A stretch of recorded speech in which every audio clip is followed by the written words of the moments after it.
construction because he loves to raise the roof, baby. Mark Balyan.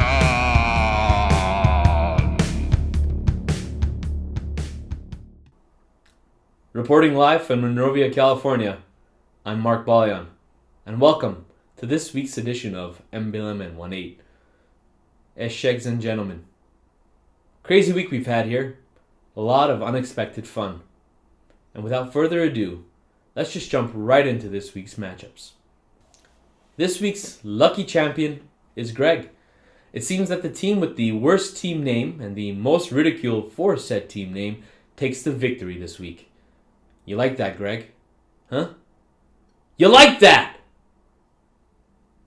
I think Greg does like every one of those 41.5 points delivered by Vikings quarterback Kirk Cousins in a very exciting game that ended in a glorious tie. Greg was aided by a solid showing from his entire team, with not a single person scoring less than double digits. On the other hand, unfortunately for opponent and amateur Legun specialist Aren, this was not his week.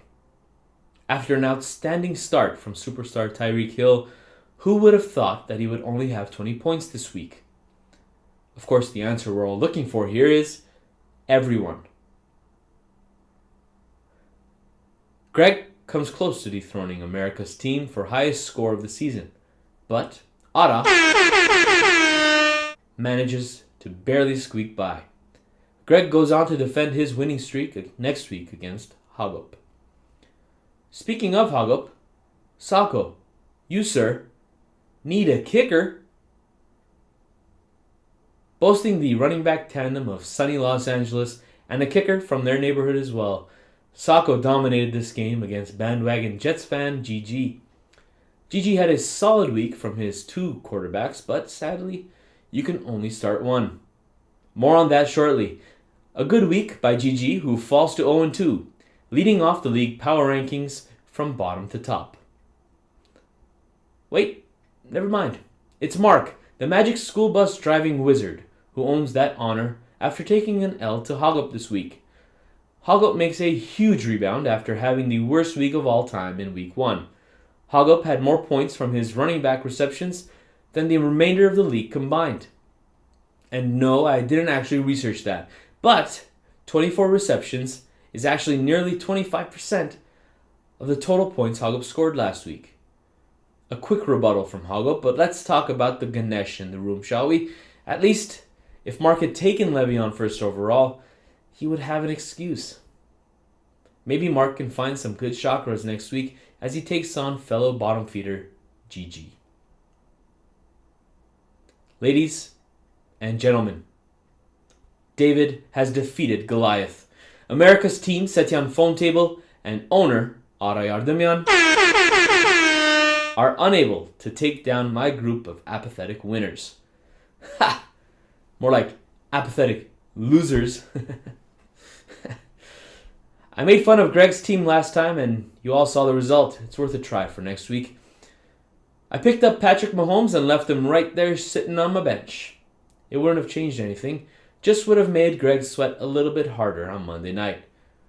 Ara looked like he had the game in the bag after AJ Green caught 3 passes in the first half of Thursday night's game, and they all happened to be touchdowns. But a sluggish performance from Kenny Stills and Gronk sure did help me out.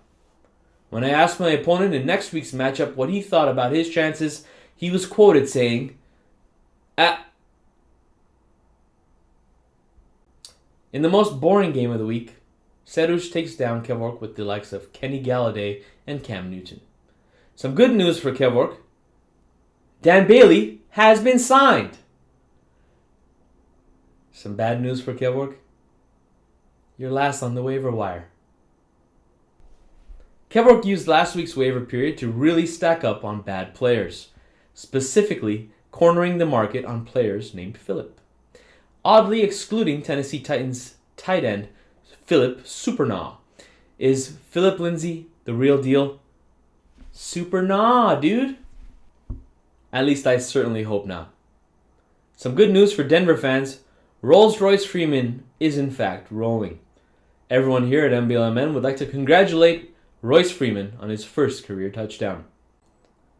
Seruj's team name remains relevant as he goes to 2-0 and second in overall rankings. A big week in the books here as Saco takes over first place.